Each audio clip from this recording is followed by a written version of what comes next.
Hello guys, നമസ്കാരം.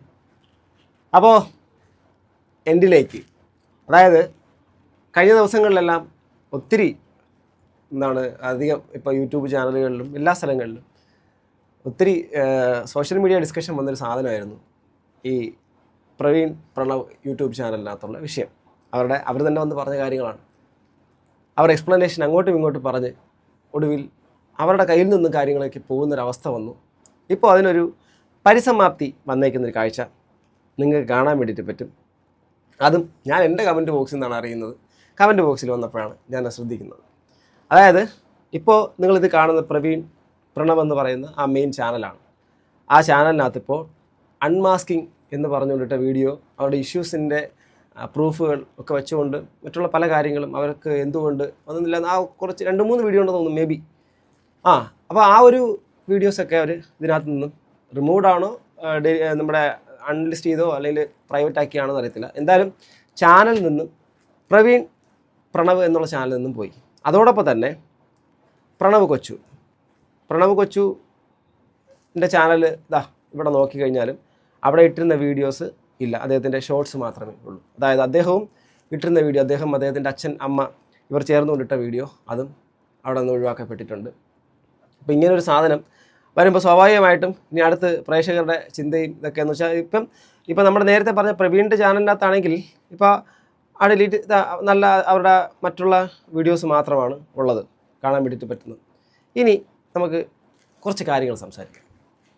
Actually social media എന്ന് പറയുന്നൊരു സാധനം, സോഷ്യൽ മീഡിയ എന്ന് പറയുന്നത് തന്നെ ഒരു ഫോണിലൂടെ കാണുന്നതോ മറ്റൊരു മാധ്യമങ്ങളിലൂടെ കാണുകയോ ചെയ്യുന്നതാണ്. ഇപ്പം ഇതെല്ലാം കണ്ടിട്ട് ഒരു യൂട്യൂബിലൂടെ അല്ലെങ്കിൽ ഇൻസ്റ്റഗ്രാമിലൂടെ അല്ലെങ്കിൽ മറ്റുള്ള സ്ഥലങ്ങളിലൂടെ ഈ ഫെയിമുള്ള ആൾക്കാർ, നിങ്ങൾ കാണുന്ന ആൾക്കാർ, അപ്പോൾ ആ ഇൻഫ്ലുവൻസർ അല്ലെങ്കിൽ കോണ്ടൻറ്റ് ക്രിയേറ്റർ എന്നൊക്കെ പറഞ്ഞ ആൾക്കാർ എല്ലാം ചെയ്യുന്ന സാധനം ക്രിയേറ്ററാണ്. ആ ക്രിയേറ്റഡ് സാധനത്തിൻ്റെ ക്രിയേഷനെ മാത്രമേ നിങ്ങൾ എടുക്കാവൂ. അതിൻ്റെ ഒരു ഒറിജിനാലിറ്റി എന്നുള്ളൊരു കാര്യം 0 ആയിരിക്കും. അതെപ്പോഴും മനസ്സിൽ വെച്ചേക്കാം. There is nothing. അതായത് അവിടെ നിങ്ങൾക്ക് എന്നുള്ളൊരു സാധനം, ഇപ്പം നമുക്കിപ്പം ഒരു ചങ്ങമ്പുഴയെ പോലെയോ അല്ലെങ്കിൽ നമ്മുടെ വയലാറിനെ പോലെയോ അല്ലെങ്കിൽ നമ്മുടെ ദാസേട്ടനെ പോലെയോ അങ്ങനെ പല കഴിവുകൾ, പല രീതിയിലുള്ള ആൾക്കാരുണ്ട്. അവർ കൊടുക്കുന്ന സാധനം ശരിക്കും പറഞ്ഞാൽ ഒരു ആർട്ട് ലെവലുള്ള സാധനം. അതർവൈസ് മറ്റുള്ള പല സാധനങ്ങളുടെ അകത്ത് അതാണെങ്കിൽ പോലും അവരുടെ പേഴ്സണൽ ലൈഫ് നമുക്കറിയത്തില്ല. ഒരു സംഭവം നമുക്ക് തരുന്നു. അതോടൊപ്പം അതുപോലെ തന്നെയാണ് ഈ പറയുന്ന content creators, not only Praveen Pranav, മറ്റുള്ള എല്ലാവരും. ഓക്കെ, ഇവിടെ കുറച്ച് കാലമായിട്ട്, അതായത് ഏതാണ്ട് ഒരു 3-4 വർഷം കൊണ്ട് ഇവിടെ ഫാമിലി വ്ളോഗിങ് എന്ന് പറയുന്നൊരു സാധനം ഭയങ്കരമായിട്ട് നമ്മുടെ നാട്ടിൽ കാണുന്നുണ്ട്. അവിടെ നമ്മൾ നോക്കിക്കഴിഞ്ഞാൽ, കുറച്ച് കാലത്തിന് മുമ്പ് നിന്ന് ഇങ്ങോട്ട് നോക്കിക്കഴിഞ്ഞാൽ ഫാമിലി വ്ളോഗിങ്ങിൻ്റെ ഒരു സംഭവം എന്ന് വെച്ചാൽ എന്താണ്? അതായത് ഈ ഫാമിലി വ്ളോഗ് എന്ന് പറയുന്ന സംഭവം ഒരാളുടെ ഫാമിലിക്കകത്ത് നടക്കുന്ന കാര്യങ്ങളെ, ദൈനംദിനമായ കാര്യങ്ങളെ കാണിക്കുമ്പോൾ അത് കാണുന്ന പ്രേക്ഷകർ അവർക്ക് റിലേറ്റ് ചെയ്യാൻ പറ്റും. കാരണം മറ്റൊരാളുടെ കുടുംബത്തിൻ്റെ അകത്തുള്ള കാര്യം, നമുക്ക് എല്ലാവർക്കും ആ ഒരു ത്വരയുണ്ട്. മറ്റൊരാളുടെ കാര്യങ്ങൾ എന്താണെന്ന് അറിയാൻ വേണ്ടിയിട്ട് ഒരു താല്പര്യം, ത്വര. അതുകൊണ്ടാണ് നമ്മുടെ നാട്ടിലേക്ക് ബിഗ് ബോസ് ഇത്രയും പ്രചാരത്തിൽ നിൽക്കുന്നത്. അപ്പം അങ്ങനെ ത്വരയുള്ള ആൾക്കാരുടെ ഇടയിലേക്ക് ഇങ്ങനെയുള്ള ആൾക്കാർ അവരുടെ ഹാപ്പിനെസ് എന്ന് തോന്നിക്കുന്ന ഒരു കാര്യം കാണുമ്പോൾ ടെൻഷൻ ഫ്രീ ആവുക, റിലീഫ് കിട്ടാൻ എന്നൊക്കെ പറഞ്ഞിട്ട് നമ്മളൊക്കെ അത് കാണും. എന്നിട്ട് ഇതേപോലുള്ളൊരു ഫാമിലി ആയിരുന്നെങ്കിൽ, ഇപ്പോൾ ഈ പ്രവീൺ പ്രണവിനൊക്കെ പറ്റിയ കാര്യം ഇതാണ്. കാരണം 100% പെർഫെക്റ്റ് എന്ന് പറയുന്ന ഒരു ഫാമിലി ആയിട്ട് അവർ മാറിയിരുന്നു.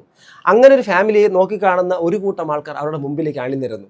അവസാനം നോക്കിയ സമയത്ത് എന്തൊക്കെയോ പ്രശ്നങ്ങളുള്ളത് പോലെ ഇവർക്ക് തന്നെ തോന്നുന്നു. അതിനുശേഷം അവർ ചോദ്യങ്ങൾ ഉന്നയിക്കുന്നു. ആ ചോദ്യങ്ങൾക്ക് ഒടുവിൽ മറുപടി പറയേണ്ടി വരുന്നു.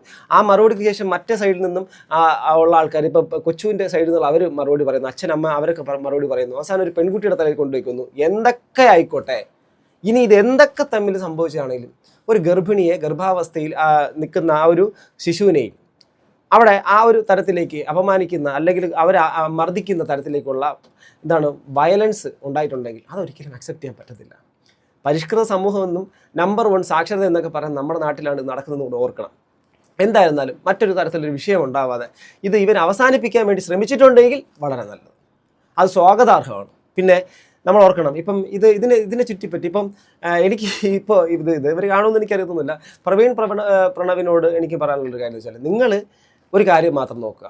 വളരെ വലിയ വിവാദ വിഷയങ്ങൾ രാഷ്ട്രീയ കേരളത്തിൽ രാഷ്ട്രീയക്കാരുടെ ഭാഗത്തുനിന്നുണ്ടായിട്ടുണ്ട്. കോടികൾ കട്ടുമുടിച്ചതും നമ്മുടെ പാലത്തിനെ നിർമ്മിച്ച് പാലം പകുതി വീഴ് പൊട്ടി വീണതും അടക്കമുള്ള പല കാര്യങ്ങളും നമ്മൾ കണ്ടിട്ടുണ്ട്. ഇതിൻ്റെ പിന്നിൽ പ്രവർത്തിച്ചിട്ടുള്ള MLA മാരും മന്ത്രിമാരും മറ്റ് പല ആൾക്കാരും ഉണ്ട്. ഇവരെല്ലാവരും ഒരു സുപ്രഭാതത്തിൽ ഇവരെ നമ്മൾ ആരും കാണത്തില്ല. ഏതെങ്കിലും തരത്തിൽ നടപടി നേരിട്ട ആൾക്കാർ നമ്മൾ സുപ്രഭാതത്തിൽ മറ്റ് മാധ്യമങ്ങളോടത്തും കാണാൻ കഴിയത്തില്ല. അവർ കുറച്ച് നാൾ വളരെ സൈലൻ്റായിട്ട് എവിടെയോ പോയിരിക്കും. കുറച്ച് നാൾ കഴിഞ്ഞതിന് ശേഷം പിന്നെ അവർ ഭയങ്കര ശക്തമായിട്ട് വരുന്നതും കാണാം. അതായത് silence is the powerful medicine എന്ന് പറയുന്നത് പോലെ അതൊരു ടൂളാണ്. നിങ്ങൾ ശരിക്കും പറഞ്ഞാൽ ഇതിന്മേൽ വീണ്ടും സംസാരിക്കാൻ തുടങ്ങിക്കഴിഞ്ഞാൽ ആൾക്കാർക്ക് വീണ്ടും ചോദ്യങ്ങൾ വരും. ഇപ്പം തന്നെ ഒരുപാട് ചോദ്യങ്ങളുണ്ട്. ആ ചോദ്യങ്ങൾക്കെല്ലാം നിങ്ങൾ മറുപടി കൊടുത്ത് നിങ്ങൾക്ക് മുന്നോട്ട് പോകും. ഞാൻ എൻ്റെ വീഡിയോസ് എല്ലാം ഉൾപ്പെടുത്തി പറഞ്ഞൊരു കാര്യമാണ്. ആ ചോദ്യങ്ങൾക്കൊന്നും എല്ലാത്തിനും മറുപടി കൊടുത്തുകൊണ്ട് നിങ്ങൾക്ക് മുന്നോട്ട് പോകാൻ കഴിയില്ല. അതുകൊണ്ട് ഇത് ഇവിടെ നിന്നിട്ടുണ്ടെങ്കിൽ ദ എൻഡ് ആണ് എങ്കിൽ ദാറ്റ്സ് ബെറ്റർ ഫോർ നിങ്ങൾക്ക് എല്ലാവർക്കും നല്ലതാണ്. അത് നിങ്ങളുടെ ഫ്യൂച്ചറിനും നല്ലതാണ്. സോ അല്ലാതെ നിങ്ങൾ ഇതിൽ മേൽ വീണ്ടും ഒരു ക്ലാരിറ്റിയോടുകൂടി അതുകൊണ്ടല്ല ഇതാണ് എന്ന് പറഞ്ഞുകൊണ്ട് ഒരു വാക്കുപോലും നിങ്ങൾ ഇനി സംസാരിക്കാൻ നിങ്ങളുടെ ചാനലുകളിൽ വന്നു കഴിഞ്ഞാൽ ഇത് കാണുന്ന പ്രേക്ഷകർക്ക് വീണ്ടും 100 ചോദ്യങ്ങൾ വരും. ഇപ്പം തന്നെ ഒരുപാട് ചോദ്യങ്ങളുണ്ട് എന്നാണ് അറിയുന്നത്. അപ്പം ആ കമൻ്റ് ഇട്ട ആ കുട്ടി വീണ്ടും കമൻസ് ഇടുന്നു. അത് കണ്ടിട്ട് വീണ്ടും ആ കമൻറ്റ് ബോക്സുകളിൽ ഒത്തിരി കമൻസ് വരുന്നു. ഇങ്ങനെ പലതരത്തിൽ. അപ്പോൾ പ്രവീണ്, പ്രണവ്, നിങ്ങൾ രണ്ടുപേരും നല്ല കോണ്ടന്റ് ക്രിയേറ്റേഴ്സാണ്. നിങ്ങളുടെ സൈഡിൽ ഇപ്പോൾ പറ്റിയ തെറ്റുകൾ, ഇപ്പോൾ കുടുംബ കലഹങ്ങൾ, കുടുംബ പ്രശ്നങ്ങൾ, അടിപിടി ഒന്നും നടക്കാത്തതൊന്നുമല്ല നമ്മുടെ നാട്ടിൽ. ആദ്യമായിട്ടുണ്ടാകുന്നത് കേരള മഹാനാട്ടിൽ ഈ പ്രണവിൻ്റെയും പ്രവീണിൻ്റെയും വീട്ടിൽ അല്ല ഈ പറഞ്ഞ കുടുംബ പ്രശ്നങ്ങൾ ഉണ്ടാകുന്നത്. ആ കുടുംബ പ്രശ്നങ്ങൾ വന്ന് സോഷ്യൽ മീഡിയയിൽ പങ്കുവച്ചാണ് നിങ്ങൾ ചെയ്ത ഏറ്റവും വലിയ തെറ്റ്. കാരണം സോഷ്യൽ മീഡിയ ശരിക്കും പറഞ്ഞാൽ ജസ്റ്റിസ് നടപ്പിലാക്കുന്ന സ്ഥലമാണോ? അത് ചിലപ്പോൾ നിങ്ങൾക്ക് താൽക്കാലികമായി കയ്യടിയോ താൽക്കാലികമായിട്ട് മാത്രം കിട്ടുന്ന തലോടലോ മാത്രമാണ്. അതിനപ്പുറത്തേക്ക് അവർ നിങ്ങളെ എന്നും മറ്റൊരു കണ്ണോടുകൂടി മാത്രമേ കാണൂ എന്നുള്ള ചിന്തിക്കണം. സോഷ്യൽ മീഡിയ ഒരിക്കലും ഒരു കോടതിയല്ല. സോഷ്യൽ മീഡിയയിലൂടെ നിങ്ങൾക്ക് ഒരിക്കലും ജസ്റ്റിസും കിട്ടാൻ വേണ്ടിയിട്ട് പോകുന്നില്ല. ജസ്റ്റിസിന് വേണ്ടിയിട്ട് ഇപ്പം ഒരു സമൂഹത്തിൽ ഒരു വലിയൊരു ദുരന്തം നടന്നു, ആർക്കെങ്കിലും ഒരു ഇൻജസ്റ്റിസ് ഏർപ്പെട്ടു, സോഷ്യൽ മീഡിയ ഒറ്റക്കെട്ടായിട്ട് നിന്ന് അതിന് ജസ്റ്റിസ് വാങ്ങാൻ വേണ്ടിയിട്ട് ഗവൺമെൻറ്റിന് സമ്മർദ്ദം ഏർപ്പെടുത്താം. പക്ഷേ ഇതല്ല, ഇതൊരു കുടുംബ പ്രശ്നമാണ്. ആ കുടുംബ പ്രശ്നം സോഷ്യൽ മീഡിയയിൽ പങ്കുവയ്ക്കുമ്പോൾ ശരിക്കും പറഞ്ഞാൽ അത് അസ്ഥാനത്തുള്ളൊരു കാര്യമല്ലേ, നിങ്ങളുടെ വ്യക്തിപരമായ കാര്യമാണ്. ആ കാര്യം നിങ്ങൾ സ്റ്റേഷനിലും പോയി പരിഹരിക്കാം. സ്വന്തം കുടുംബ പ്രശ്നത്തിന് അതിര് തർക്കങ്ങളും വഴക്കുകളും പിടിയൊക്കെ ഉണ്ടായി കഴിഞ്ഞാൽ അങ്ങോട്ടും ഇങ്ങോട്ടും ഒരാളുടെ കയ്യെ അടിച്ചോടിച്ചു അത് കേസിലേക്കല്ലേ പോവുക. അങ്ങനെയൊക്കെയുള്ള സാഹചര്യം വന്നിട്ടുണ്ടെങ്കിൽ അത് കേസിലേക്ക് തന്നെ പോകണമായിരുന്നു. നിങ്ങൾ സ്റ്റേഷൻ്റെ ഫ്രണ്ടിൽ പോയി നിന്നിട്ട് തിരിച്ചു വരുന്നതല്ല. നിങ്ങൾ ശരിക്കും അവിടെ കേസ് കൊടുത്തിരുന്നെങ്കിൽ പെറ്റീഷൻ കൊടുക്കുന്നത് അവിടെ കിടക്കുമായിരുന്നു. അങ്ങനെയാണെങ്കിൽ നിങ്ങൾക്കൊരു ലീഗൽ സപ്പോർട്ടും അതുപോലെ തന്നെ നിങ്ങൾക്ക് ഇങ്ങനെയൊക്കെ കിട്ടുമായിരുന്നു. നിയമസഹായം, മറ്റുള്ള കാര്യങ്ങൾ കിട്ടുമായിരുന്നു, സംരക്ഷണം കിട്ടുമായിരുന്നു. അതർവൈസ് ഈ ഒരു കാര്യം പബ്ലിക്കിലൂടെ ഇട്ടതിലൂടെ ജനങ്ങൾ അതിനകത്ത് ക്യൂരിയസ് ആവും, അവരതിനകത്ത് ചോദ്യങ്ങൾ ചോദിക്കും. അതിന് മറുപടി നിങ്ങൾ പറയാൻ വേണ്ടി തുടങ്ങിക്കഴിഞ്ഞാൽ നിങ്ങൾക്ക് ഒരു വീഡിയോ കൊണ്ടോ 10 വീഡിയോ കൊണ്ടോ ചിലപ്പോൾ ഒരു 100 വീഡിയോ കൊണ്ടോ പോലും അത് മറുപടി പറഞ്ഞ് തീർക്കാൻ കഴിയത്തില്ല. വിൻസ്റ്റൺ ചർച്ചിൽ പറഞ്ഞിരുന്നത് പോലെ നമ്മളൊരു വഴിക്ക് ഓടുന്ന സമയത്ത് കുരയ്ക്കുന്ന എല്ലാ പട്ടികളുടെയും വായിൽ കല്ലെടുത്ത് എറിഞ്ഞിട്ട് പോകാൻ പറ്റത്തില്ല. ഇതിവിടെ പറയുന്നത് നിങ്ങൾ തന്നെ കൊണ്ടിട്ട് കൊടുത്തിട്ടാണ്. നിങ്ങൾ എന്തെങ്കിലും നല്ലൊരു ഉദ്യോഗം നടത്തി മുന്നോട്ട് പോകണം, നിങ്ങൾ അങ്ങനെ പോകണമായിരുന്നു. നിങ്ങൾ കൊണ്ട് കൊടുത്തിട്ടാണ് അവർ ഈ ചോദ്യങ്ങൾ ഇവിടെ കുരയ്ക്കുന്ന പട്ടികളെന്ന് പറഞ്ഞ ആൾക്കാരുടെ മുമ്പിലേക്ക് ഇട്ട് കൊടുത്തത് നിങ്ങൾ തന്നെയാണ്. അതാണ് ഇവിടുത്തെ ഏറ്റവും വലിയ പ്രശ്നം. അവർ ചോദിച്ചു, ആ ചോദ്യം നിങ്ങൾക്ക് വേണമെങ്കിൽ ഇഗ്നോർ ചെയ്യാം. നിങ്ങൾ അവിടെ സംസാരിച്ചു, നിങ്ങൾ അതിൽ വീണു, അതിനുശേഷം നിങ്ങൾ ട്രാപ്പിലായി. നിങ്ങൾ അതിന് മറുപടി കൊടുത്ത് അതിൻ്റെ എക്സ്പ്ലനേഷൻ വന്ന് 2 ചാനലിൽ കൂടെ പറഞ്ഞ് ഇങ്ങനെയൊക്കെ പോയി ഒരുപാടൊക്കെ പോയി. പിന്നെ വേറൊരു കാര്യം പറയാം, അഡ്വൈസൊന്നുമല്ല, ചിന്തിക്കുക. ചില ഫാമിലി വ്ളോഗേഴ്സ് ഉണ്ട്, എനിക്ക് അവരോട് വലിയ താല്പര്യമൊന്നുമില്ല, ഞാൻ അതിനെക്കുറിച്ച് മോശമായിട്ടും പറയുന്നില്ല, അതെന്തെങ്കിലായിക്കോട്ടെ, അവരവരുടെ കാര്യമാണ്. അവരവരുടെയൊക്കെ അവരും കുറേ കാലം ഇങ്ങനെ യൂട്യൂബിൻ്റെ അകത്ത് പലതും പറഞ്ഞ് നടന്ന് അങ്ങോട്ടും ഇങ്ങോട്ടും അടി പിടി ബഹളം, ഭാര്യ ഭർത്താവ് കുടുംബം എന്നൊക്കെ പറഞ്ഞ് അവിടെ പ്രേക്ഷകരെ വെല്ലുവിളിക്കുന്ന രീതിയിലടക്കം പല കാര്യങ്ങളും നടന്നിട്ടുള്ള ആൾക്കാരുടെയൊക്കെ ഉപദേശങ്ങൾ സ്വീകരിച്ചുകൊണ്ടും നിങ്ങൾ മുന്നോട്ട് പോകാൻ ശ്രമിക്കുകയാണെങ്കിൽ അത് നിങ്ങളൊരു കുഴിയെടുത്തിട്ട് അതിനകത്ത് ചാടുന്നത് പോലെ ആയിരിക്കും ഇതേ പറയാനുള്ളൂ.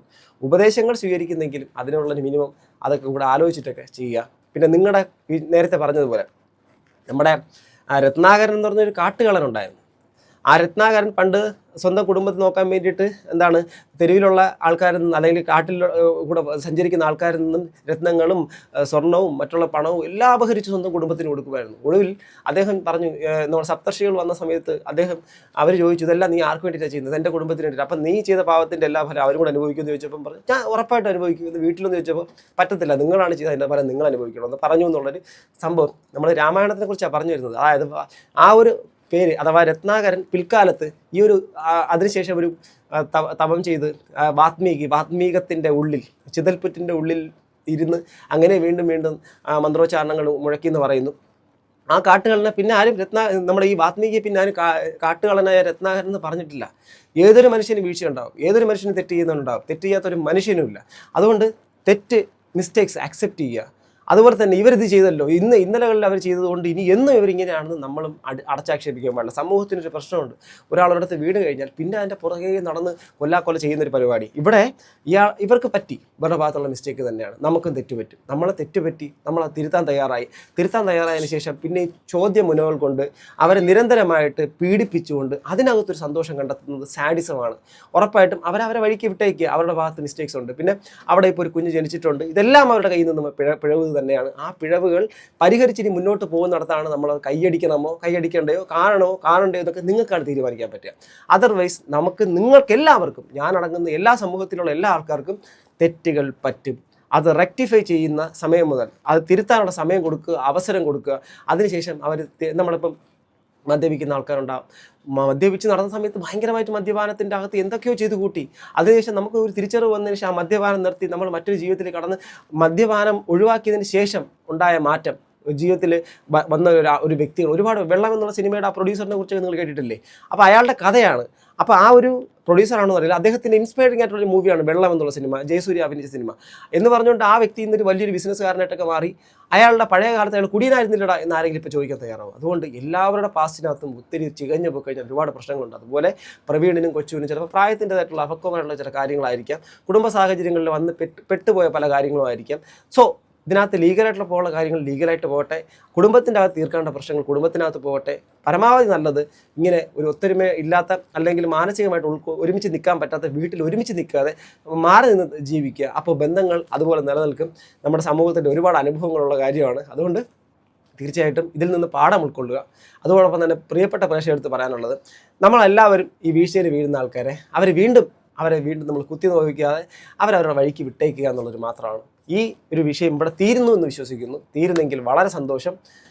എൻഡെന്ന് പറയാൻ താല്പര്യം. എൻഡെന്ന് വെച്ചാൽ ആ പ്രശ്നങ്ങൾ അവിടെ തീരട്ടെ, ആ കുടുംബം നന്നായിട്ട് മുന്നോട്ട് പോട്ടെ, അവരും വീഡിയോസൊക്കെ ചെയ്യട്ടെ, നല്ല രീതിയിൽ മുന്നോട്ട് പോട്ടെ. നിങ്ങൾക്ക് കാണാൻ താല്പര്യമുള്ളവർ കാണുക, കാണാത്തവർ കാണണ്ട. മറ്റുള്ള ചാനലുകളുണ്ടല്ലോ, ഒരുപാട് ചാനലുകളുണ്ടല്ലോ, അങ്ങനെ കണ്ട് മുന്നോട്ട് പോവുക. സന്തോഷം ഉണ്ടാക്കാൻ വേണ്ടിയിട്ട് ശ്രമിക്കുക. ജീവിതം ഒന്നേ ഉള്ളൂ. കുറ്റം പറഞ്ഞാലും ദേഷ്യം കാണിച്ചാലും എന്ത് കാര്യങ്ങൾ കാണിച്ചാലും നിങ്ങൾ ഏത് മൊമെൻറ്റിൽ എന്ത് കാണിച്ചു തന്നാലും അത് തീരാൻ വേണ്ടിയിട്ടുള്ളത് നമുക്ക് അറിയില്ല. ഇന്ന് നമ്മുടെ നാട്ടിലൊരു മരണം നടന്നു. ആ മരണം അദ്ദേഹം വീടിൻ്റെ സ്റ്റെയർ കേസിൽ എന്തോ അടിച്ചു വാരുകയോ വൃത്തിയാക്കുന്നതിൻ്റെ ഭാഗമായിട്ട് നിന്നത്, അതിനുശേഷം താഴേക്ക് വീണ് അദ്ദേഹത്തിൻ്റെ മാരകമായ ഗുരുതരമായ മുറിവ് ഏറ്റിട്ട് അദ്ദേഹം ചികിത്സയ്ക്ക് മറ്റുള്ള ഹോസ്പിറ്റലുകളൊക്കെ കൊണ്ടുപോയി അവസാനം ഇപ്പം മരണപ്പെട്ടു എന്നുള്ള വാർത്ത അറിയുന്നത്. ആലോചിച്ച് നോക്കുക, നമ്മുടെ ജീവിതമൊക്കെ ഇത്രയേ ഉള്ളൂ. നമ്മൾ എത്ര കുറ്റം പറഞ്ഞാൽ തള്ളിപ്പറഞ്ഞ് എന്തൊക്കെ പറഞ്ഞാലും ഈ കിട്ടുന്ന സമയം പരമാവധി ജീവിക്കാൻ വേണ്ടി ശ്രമിക്കുക. നിങ്ങളും ജീവിക്കുക, മറ്റുള്ളവരെ ജീവിക്കാനും അനുവദിക്കുക. അങ്ങനെ പോവുക. ഒരു തിരിച്ചറിവാണ്. നിങ്ങളുടെ അഭിപ്രായം താഴെ കമന്റ് ബോക്സിൽ രേഖപ്പെടുത്താം. അടുത്തൊരു വീഡിയോ വീണ്ടും കാണുന്നത് ഗൈസ്. ബൈ.